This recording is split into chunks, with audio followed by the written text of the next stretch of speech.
Шешесі өлімге қимай, темір жолға тастап кеткен бала. Мен темір жол бойында жұмыс істеймін, деп бастады ақсақал әңгімесін. Күз айы, әдетімше, темір жолды тексеріп келе жатып, жылаған сәбидің даусын естідім. Елең ете қалдым. Кешкі уақыт, жан-жағыма қарасам, темір жолдың үстінде ораулы жатқан көрпені көрдім. Сәби даусы сол орамнан шығатын сияқты. Неде болса, барып көрпені ашсам, ішінде құндақтаулы жатқан бөбекті көріп, есім шығып кетті. Дереу баланы көтеріп алып, дедектеп үйге жеттім. Әйелім алдымен тіксініп қалса да, сәбиді құндақтан шешіп еді. Жаңа туған қызыл шақа ұл бала екен. Өзімізде қыз бала бар еді. Дегенмен сәби әйелімнің жүрегін елжіретіп жіберді. Нәрестенің түрі қазаққа да, орысқа да ұқсамайтын қара домалақ бала. Әйелім оған бірден бауыр басып кетті.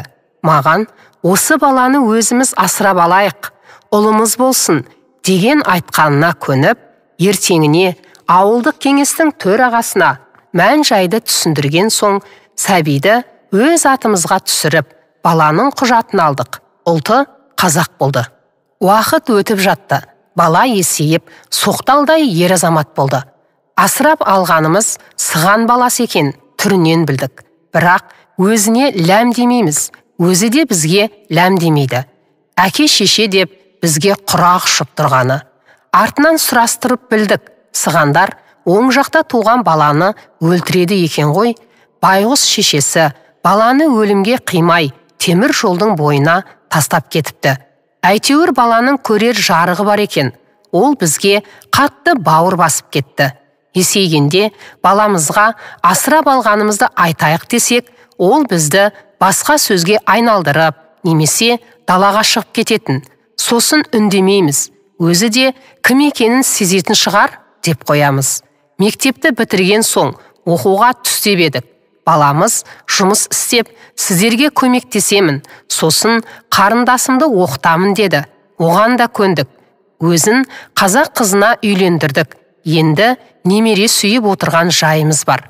Бір жылдары ауылға сығандар келгенде, кемпірім баладан айырылып қаламын ба деп жаман қорықты.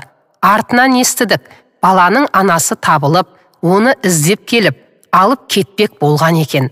Сонда балам, мен енді қазақтың баласымын, әке-шешем бар, мен сені танымаймын деп кері қайтарып жіберіпті. Біз оны білмейміз. Артынан жұрттан естіп, кемпіріміз екеуміз қуанып, жылап та алғанбыз. Қазір өзінің жеке шаруашылығы бар. Қарындасын тұрмысқа өзі ұзатты, және оған ылғи қамқор болып жүргені. Бүгін зейнеткермін, қара домалақ, бұйрабас баламның арқасында қиындық көріп отырғаным жоқ. Немере, шөбере сүйіп отырғаныма Аллаға шүкір деймін, деп әңгімесін аяқтаған еді ақсақал. Ерсін Ерғалиев. Оқыған Гүлбибі Әбусайыл қызы.